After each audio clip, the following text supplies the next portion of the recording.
السلام علیکم۔ کہانی ٹائم میں ناظرین کو خوش آمدید کہتے ہیں۔ کہانی سننے سے پہلے ہمارے چینل کو سبسکرائب کریں اور ساتھ لگے گھنٹی کے بٹن کو بھی دبا دیں تاکہ ہر نئی کہانی کا آپ کو پتہ لگ سکے۔ شکریہ۔ شروع کرتے ہیں آج کی کہانی۔ شادی کی کہانی۔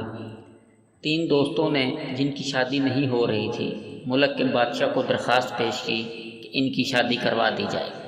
بادشاہ نے تینوں کو بلا لیا اور کہا کہ میں تمہاری شادی کروا دیتا ہوں، لیکن ایک شرط ہوگی، تم لوگوں کو ایک آزمائش سے گزرنا پڑے گا۔ جو کامیاب ہو گیا اس کی شادی ایک خوبصورت لڑکی سے کروا دی جائے گی، اور جو ناکام ہوا اس کی شادی کسی بدصورت اور لڑاکا لڑکی سے ہوگی۔ انہوں نے شرط منظور کر لی۔ انہیں ایک تاریک کمرے میں اکٹھا رکھا گیا جہاں مکمل اندھیرا تھا، اور بتایا گیا کہ یہاں 1 ماہ تک رہنا ہے۔ یہیں سب کچھ کھانا پینا سونا جاگنا ہوگا، اور کمرے میں جگہ جگہ پاپڑ رکھے گئے ہیں۔ ان سے بچنا ہے کہ پاؤں کے نیچے نہ آ جائے۔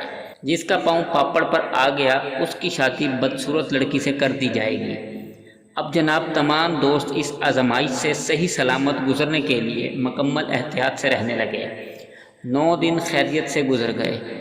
10ویں دن ایک دوست کا پاؤں پاپڑ پر آ گیا۔ فوراً اسے سپاہی کمرے سے نکال کر لے گئے اور اس کی شادی بدصورت لڑکی سے کر دی گئی۔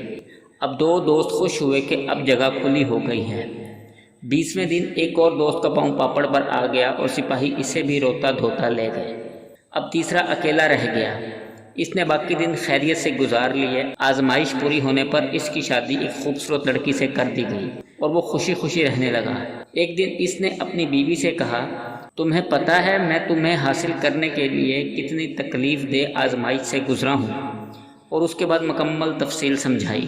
پھر پوچھا، اچھا تم بتاؤ تم نے مجھے حاصل کرنے کے لیے کیا کیا؟ بیوی نے ٹھنڈی سانس بھری اور کہا، ہم بھی 3 سہیلیاں ایک کمرے میں بند تھیں۔ پھر ایک دن میرا پاؤں پاپڑ پر آ گیا۔